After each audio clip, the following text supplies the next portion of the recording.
John 7. After this, Jesus traveled around Galilee. He wanted to stay out of Judea, where the Jewish leaders were plotting his death. But soon it was time for the Jewish festival of shelters, and Jesus' brothers said to him, "Leave here and go to Judea, where your followers can see your miracles. You can't become famous if you hide like this. If you can do such wonderful things, show yourself to the world." For even his brothers didn't believe in him.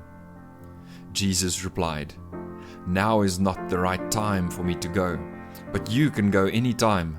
The world can't hate you, but it does hate me because I accuse it of doing evil. You go on, I'm not going to this festival because my time is not yet come." After saying these things, Jesus remained in Galilee.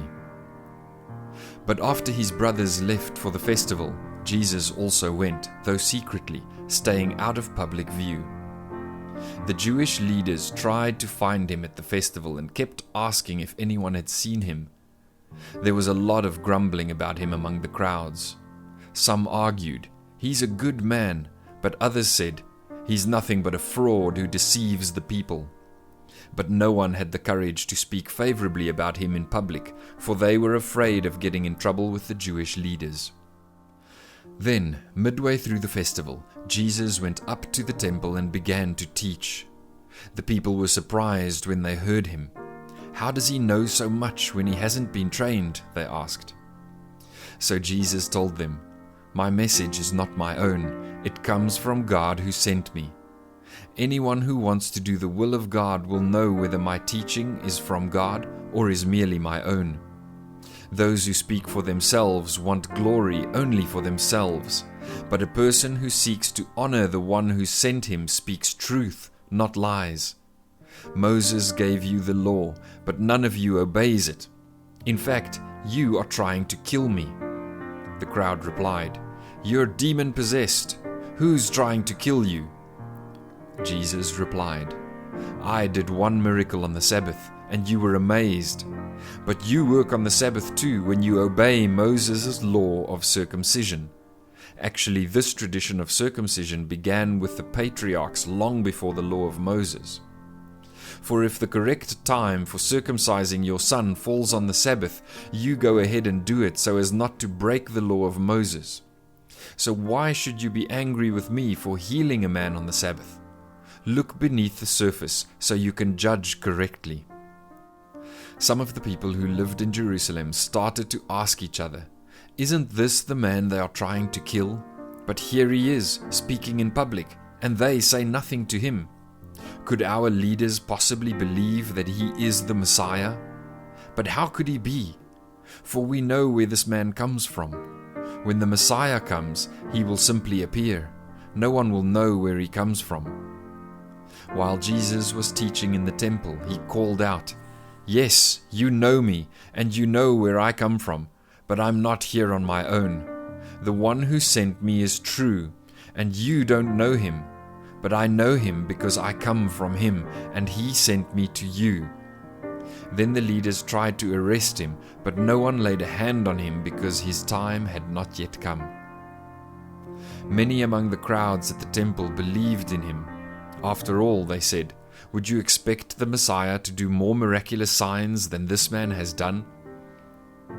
When the Pharisees heard the crowds were whispering such things, they and the leading priests sent temple guards to arrest Jesus.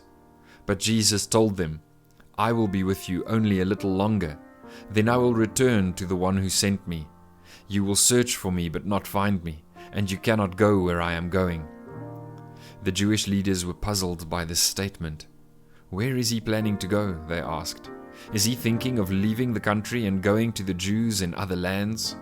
Maybe he will even teach the Greeks.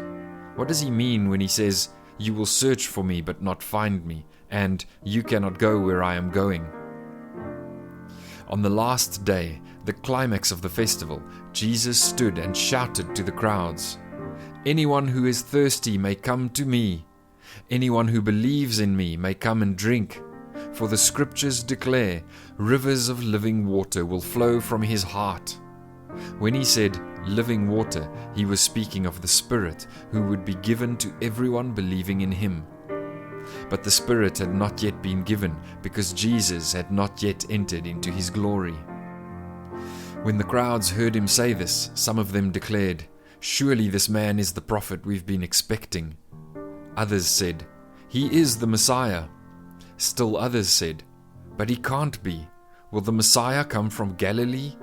For the scriptures clearly state that the Messiah will be born of the royal line of David in Bethlehem, the village where King David was born." So the crowd was divided about him. Some even wanted him arrested, but no one laid a hand on him. When the temple guards returned without having arrested Jesus, the leading priests and Pharisees demanded, "Why didn't you bring him in?" "We have never heard anyone speak like this," the guards responded. "Have you been led astray too?" the Pharisees mocked.